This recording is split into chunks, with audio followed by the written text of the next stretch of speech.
nesta manhã de quinta-feira, nós convidamos o secretário de Estado de Justiça e Segurança Pública, Silvio César Maluf.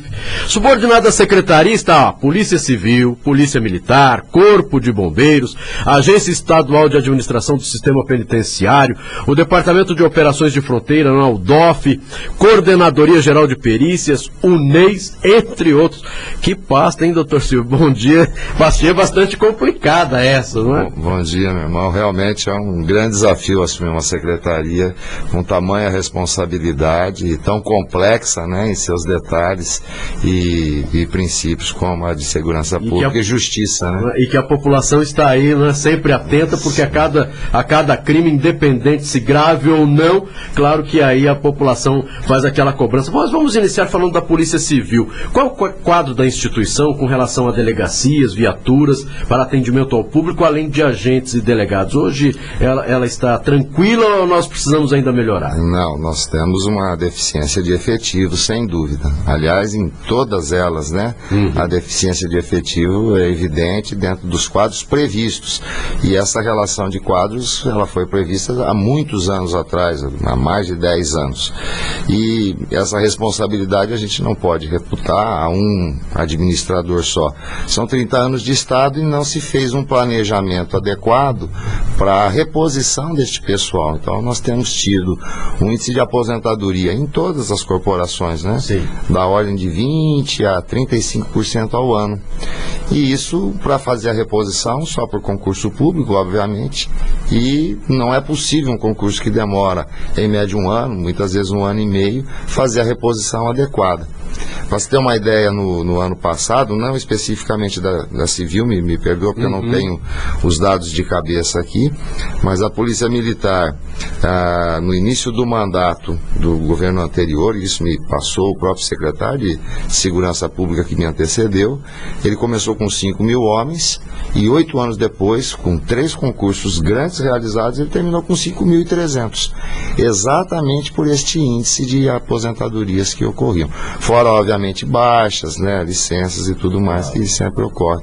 Então, é um desafio conseguir equalizar essas... com o número que tem hoje, né? Perfeito. Dar um bom atendimento à população. Sem dúvida. E com relação à Polícia Militar, que eu acho que esse é um caso mais grave, né, por se tratar da polícia que tem o objetivo aí de prevenir o crime, né, trabalha aí na rua. Qual é a estrutura que o Estado tem para atender a população? Hoje, recebeu no governo anterior, acho que várias viaturas, claro que nós sabemos que ainda tem a necessidade de viaturas, mas como a Polícia Civil mesmo, o senhor estava falando, nós também precisamos de mais homens. Mas com o que nós temos hoje, dá para dar um atendimento trabalhando aí, com reuniões, conversando com o comandante, dá para melhorar esse atendimento? Não, sem dúvida, esse é o esforço, né? Transformar um homem em 2, em 3, né?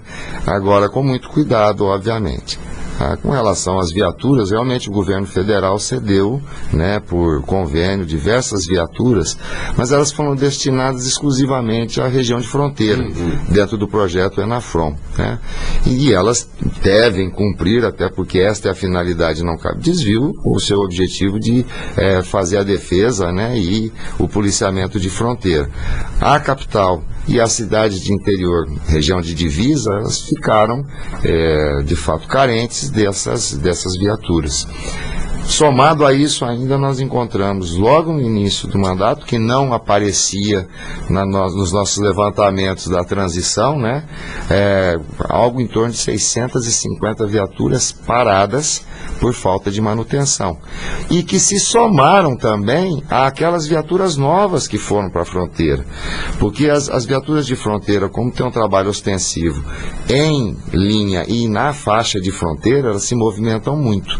Uma das estimativas que a gente fez nesses levantamentos específicos das viaturas, elas rodam em média, um Logan, por exemplo, 12.000 quilômetros no mês. Já aquelas que são veículos táticos mesmo e que são para as operações de barreira, né, de ostensividade no combate a entorpecente, chegam a fazer 24.000. É um veículo que entra em revisão uma vez por mês, quando não 2. Então a gente tem esse veículo parado constantemente, né? E fora isso havia todo aquele aquele problema de final de mandato em que o objetivo é mostrar obras, obviamente, né? Entretanto, o pessoal, como você disse, efetivo, e as viaturas que dependiam de manutenção constante estavam paradas. Nós tivemos que pedir uma verba emergencial, né, ao governador para que pudesse atender, mas toda essa verba emergencial também tramita dentro da legalidade, tem que passar pela tomada de preços, licitações, caminhamentos a oficinas, dependendo das peças que vão ser usadas, né? Então é tudo muito individualizado, mas tudo indica que até o carnaval a gente vai estar com praticamente todas rodando, mas com a certeza também que dentro de 30 dias vão estar baixando algumas, essas outras 650 não. Exatamente, outra manutenção. Novos problemas. Mas secretário, queria voltar um pouco à questão da civil. No final da gestão do Cutinelli, formou uma turma grande na Polícia Civil. Sim, sim. O Cutinelli nomeou um pouco e deixou o resto para ser nomeado depois. Há alguma perspectiva da nomeação desse pessoal nesse... Olha, nós temos o pessoal ainda em formação, né? Quando o senhor fala da civil, não de delegados, né? São investigadores, certo, peritos e motoristas. Mas, em verdade, nós temos hoje 152 aproximadamente em formação, neste curso que foram aprovados no concurso anterior. Teve uma formatura no finalzinho do governo. Mas o déficit dentro dessas instituições, o déficit real, ele passa de 30%. Para o senhor ter uma ideia, eu usei a referência da militar, porque a minha memória me facilita lembrar. Nós falamos em 5.300 homens, quando do total previsto é de 8.600. Então são 3.000 homens a menos. Na civil não é diferente, é essa a realidade. O que ocorre é o seguinte, a pretensão do governo, até porque é um concurso, que é um processo licitatório, né, para admitir o candidato à aprovação, ele é demorado e há muita judicialização de ações. Então aquilo que era para ser realizado num prazo razoável aí de 8 meses, ele hoje está demorando de 1 ano a 1 ano e meio para selecionar. Então nós temos que aproveitar esses remanescentes aprovados, né, dentro da lista de aprovados, e iniciar os cursos de formação. Uma das medidas que o delegado-geral, assim como o comandante-geral dos bombeiros, né, da Polícia Militar, dos bombeiros, tem adotado é a diminuição do tempo de academia, do curso de formação, para tentar colocar mais rapidamente esses aprovados trabalhando e nas ruas. Sim, mas secretário, eu falo, houve uma formatura. Não, mas esses foram, esses já foram todos, os que foram formados já estão todos lotados. Aí vem um outro detalhe, que é a contrapartida do Estado com seus convênios. O governo federal não faz nenhum acerto de convênio de doação de material, né, de custeio, ou mesmo de prédios, de obras, sem ter a contrapartida do Estado. Nesses casos específicos, como a maior parte das doações foram destinadas à região de fronteira, e eu estive com a secretária nacional recentemente, né, na terça-feira, e ela me cobrou isso para saber se efetivamente o quadro estava na região de fronteira, porque não adianta eu mandar a viatura se eu mantenho um quadro que era anterior. Então essa é a contrapartida do Estado, então ele não aparece tanto e ainda tem alunos em formação. Com relação a essa semana o governador recebeu as mães da fronteira, né, para tratar da questão da segurança. Concretamente, o que pode ser feito para melhorar a situação na região? Olha, me parece assim, eu não estava presente à reunião, até porque eu estava em Brasília, no DEPEN e na Secretaria Nacional. O que a gente ouviu é que elas pretendem uma sede na região de fronteira, né, para que possam articular socialmente, né, e até auxiliar as forças policiais, fazendo um trabalho de conscientização das pessoas, das mães de vítimas dos crimes típicos da fronteira. Eu tenho repetido isso, Sérgio, desde o começo, e às vezes eu sou até mal interpretado. Nós somos campeões na apreensão de entorpecentes há 4 anos seguidos e quebrando os recordes a todos os anos. Isso é reconhecido nacionalmente. Ocorre que, se o senhor perguntar nas comunidades de fronteira, que ou seja, a nossa gente, as pessoas dos municípios das fronteiras. O que eles querem? A apreensão do entorpecente para eles é insignificante, porque os crimes que eles reclamam da falta da presença policial são os mesmos crimes que ocorrem aqui. E essa é uma verdade que a Secretaria e o governo têm que entender. O volume de apreensões, por exemplo, o ano passado, no mês de janeiro, 13 toneladas. Esse ano nós chegamos a 22. Quase que dobramos o volume de apreensão do ano passado. Isso é um enxugar de gelos. Mas a gente tem que cumprir por civismo. É um trabalho que a gente presta ao Brasil inteiro. A Brasília nos percebe assim. O único estado que recebeu homenagem especial da Secretaria Nacional foi o Mato Grosso do Sul. Mas a comunidade de fronteira, ela se sente desprotegida por roubos, por estupros, roubos de motocicletas, assassinatos, homicídios por encomenda. E isso é uma coisa que quem faz o bloqueio na rodovia para prender entorpecente, não. É uma energia que eu estou despendendo que eu deveria estar despendendo dentro da comunidade, né? Nas cidades. E isso é a minha atenção, esse é o meu foco. E nesse aspecto, essa pretensão que eu já havia ventilado antes, que o senhor vai abandonar, não vai querer prender entorpecente, não é isso. É que eu tenho que fazer um reforço nestas comunidades para que haja o policiamento ostensivo, né, preventivo, e mesmo aqueles de apuração, que são crimes comuns que acontecem aqui em Campo Grande, como acontecem na fronteira. Daí a sensação de falta de proteção que se tem. As mães da fronteira perceberam muito bem essa necessidade. E é por isso que elas estão se articulando e pedindo o apoio do governo do estado para poder transmitir, ser uma interlocutora dessa necessidade. Bem, nós estamos conversando com o secretário de Estado de Justiça e Segurança Pública, Silvio César Maluf. Agora, doutor Silvio, eu recebo aqui um WhatsApp com relação ao aumento do efetivo do policial militar que nós estávamos falando. Somos remanescentes do último concurso, o Estado está defasado, não fomos convocados ainda. Vamos ser convocados para as demais etapas e ingressar na corporação? Precisamos de respostas. Obrigado, sou um ouvinte diário e gostaria de uma atenção. Então está dada a atenção. Vamos saber com relação aos questionamentos. Pois não. De fato, a proposta do novo governo de Estado é exatamente aproveitar todos os remanescentes de lista, que a gente chama. São aqueles que não passaram ainda pelo curso de formação e que estão aguardando. Qual que o processo? O curso de formação anteriormente era fase de concurso. Hoje já não é mais uma fase do concurso. Ele já está aprovado, já está recebendo seu salário e está sendo preparado para sair às ruas. Nós temos um número significativo realmente de remanescentes de lista. E é a intenção aproveitá-los.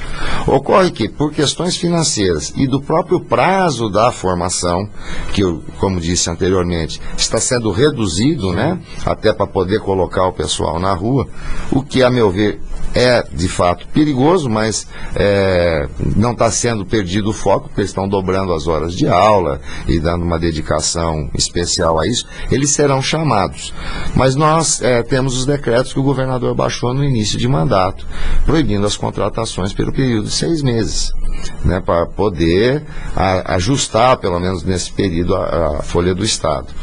Mas a falta de efetivo é evidente em todas as entidades, ao menos na segurança pública, isso é muito evidente.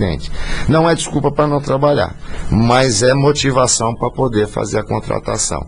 Eu imaginava até antes fazer cursos paralelos, mas a má formação pode redundar em policiais mais violentos ou mais omissos, e não é isso que a gente quer. Então, respeitado esse prazo de 6 meses, muito provavelmente nós chamaremos a nova turma de remanescentes de lista, sim. Como é que vai funcionar o trabalho do policial militar, que quando sai do trabalho, né, ele de folga, na maioria das vezes se falava, olha, o policial arruma um bico para fazer, o governador disse o seguinte, olha, não vamos esquecer esse negócio de bico, vamos tentar resolver isso através do governo mesmo, ele trabalhando para o governo, como, né, na função dele. De que maneira vai ser feito isso? Já tem uma programação? Já está no papel isso, secretário? Estamos em análise, porque outros estados fizeram a mesma experiência, né? E há, inclusive aqui no estado, uma experiência feita em Três Lagoas, interessante que tem, mas que até o momento não não vingou completamente, foi em caráter experimental mesmo. A ideia é que, isso são estudos, os estudos apontaram que a maior parte dos policiais sofriam seus atentados, lesão corporal ou mesmo morte, justamente no exercício do trabalho fora da corporação, né? E era um momento que ele estava mais vulnerável e complementando seu salário. A estrutura que foi montada de tempo de trabalho, 24 por 72 ou 24 por 48, a depender da atividade, é claro, né? Sim. Ela demonstrou que era necessária para que ele pudesse estar com a cabeça totalmente descansada e o corpo também, para nas 24 horas de atividade estar em plena disposição, atento, alerta, né, para as circunstâncias que enfrentaria. Mas o que se vê é que, para complementar salário, de fato começaram a fazer bicos. Alguns com importâncias significantes, como é a segurança de carro forte, o acompanhamento de transportes e até segurança de supermercado, salão de festas, bares, enfim, e que redundaria num risco maior e a perda de efetivo mesmo. A gente pensa no seguinte: desde que não seja a posição da secretaria uma coisa prejudicial à saúde e ao bom desempenho da função, ele estaria muito mais protegido se cumprisse essas horas que ele teria de descanso, já que ele está usando para um trabalho em outra atividade, se ele estivesse junto da corporação. Sim. Como diz aquele provérbio daqui do Mato Grosso do Sul, queixada fora do bando é comida de onça, né? Então, para se evitar essa imagem, né, ele estaria prestando serviços à corporação. Mas ele tem que ser muito bem mensurado para não prejudicar, primeiro, a própria atividade, esse estado de alerta e atenção e prontidão. E segundo, para a própria saúde, porque num primeiro momento pode ser muito bom, mas num segundo pode significar em problemas de saúde.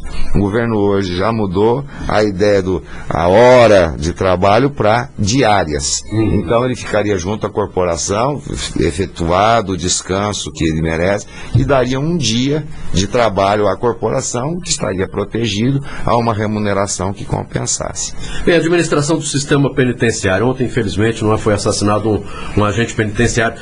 Já existe alguma informação com relação ao crime? Qual é a situação dos presídios do nosso Mato Grosso do Sul? Muito bem. As investigações, infelizmente, eu tenho a dizer que estão correndo em sigilo, até pela natureza. Foi uma execução. Sim. Muito manifesta em todos os seus detalhes. O propósito era exatamente aquele, sem oportunizar a defesa da vítima, e causou muita tristeza, a ser justo, logo no início, assim, a gente se deparar com uma situação dessa, e num presídio que, por ser de regime aberto, os presos só se recolhem à noite e na manhã eles saem para atividades fora do presídio. Era até comum, ainda que lamentável, claro, mas era comum que esses crimes acontecessem, os crimes de execução ou tentativas, ocorressem com os próprios presos, né? Porque eles têm lá suas broncas, seus problemas, seus acertos.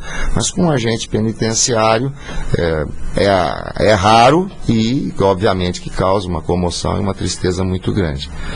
Entretanto, nós já ouvimos, a polícia está investigando, no mesmo momento em que, logo após o incidente, nós destacamos equipes especiais para ir ao local, tanto da Polícia Militar quanto da Polícia Civil.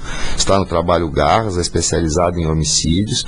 A gente está aguardando, obviamente, as informações, recebendo as informações e aguardando que haja uma solução para a descoberta da autoria. O que a gente encontrou dentro dos presídios, de uma maneira geral, amanhã, inclusive, estou indo a Ponta Porã para visitar uma dessas obras, é que muitas delas, Gameleira, são presídios construídos com obra federal, convênio. Então elas diminuíram o seu ritmo dentro do que vinha sendo feito. Não sei se acelerou no final de governo e agora então se estabiliza, dizem que é falta de mão de obras, mas ele deu uma desacelerada. Nós tivemos ampliação do presídio de Rio Brilhante, aumenta-se o número de vagas, né? E agora eu vou checar o andamento da obra, que é um projeto do Estado, em Ponta Porã. Nós terminamos, estamos já na fase final de transferências dos presos do regime aberto e semiaberto de Dourados. O que a gente encontrou é assim: eu tenho um prédio, para ser bem honesto. Certo. Eu cheguei em Dourados na transmissão do CARG, fui visitar o presídio do semiaberto e aberto, que funciona no centro da cidade, num bairro nobre, e fui ver a obra e o que faltava para ela. Existia a estrutura, não havia água tratada, não havia a rede de esgoto ligada e não havia energia. Então, eu tinha um prédio. E eu quero ir além. Essa mesma situação a gente encontrou na UNEI Três Lagoas. É um prédio bancado pelo governo federal, com todo um projeto do governo federal, que a gente até discorda em alguns critérios que eles adotam, mas é para medida socioeducativa.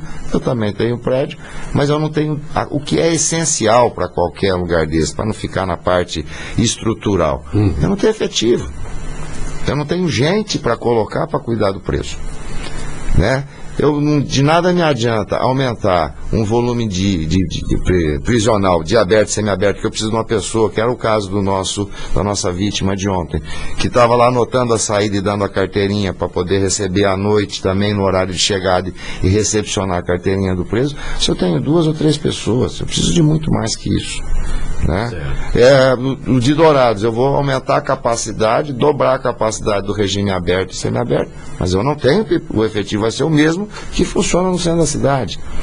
E o crime aumenta todo dia, de acordo com a população e de acordo com as situações circunstanciais. Então, esse é o nosso foco, mas é um foco que as pessoas vão precisar entender, tanto os agentes quanto a própria população, que demanda tempo. Acredito que no curto prazo, e quando eu falo curto prazo, são 16 meses, né? Nós vamos conseguir solucionar. Eu tenho tido uma resposta muito positiva do governador, até porque ele fez essas promessas em campanha. Vocês me conhecem, sabem que eu não sou político, não tenho formação política, não participo da política. Exercito a política nesse sentido de ter que me relacionar e fazer as conquistas da minha pasta. Claro. Mas, em se tratando da promessa, ele vem honrando de acordo com a necessidade que a gente tem. Então, a realização de concurso para as UNEIs, realização de concurso para o efetivo da AGPEM, né, que é uma agência vinculada à Secretaria de Segurança Pública e Justiça. Isso aí é uma necessidade. Mas são concursos que só vão se finalizar após um ano. Antes disso, dificilmente a gente vai conseguir um efetivo suficiente. Bem, quero agradecer a sua participação aqui no programa Tribuna Livre. Infelizmente, inclusive, passamos um pouquinho do nosso horário, mas vamos convidá-lo novamente para falar. Muitas pessoas participando, nos mandando aqui o WhatsApp, né, com perguntas, então vamos novamente convidá-lo aqui para participar. Muito obrigado pelos esclarecimentos e desejar muito sucesso frente à Sejusp e consiga realmente resolver ou minimizar os problemas que nós temos aqui no nosso estado. Eu é que agradeço a gentileza, a educação, a lanheza com que me receberam aqui. É um momento difícil para a gente, mas com fé em Deus e vontade a gente vai vencer ainda. Muito obrigado. Com toda certeza.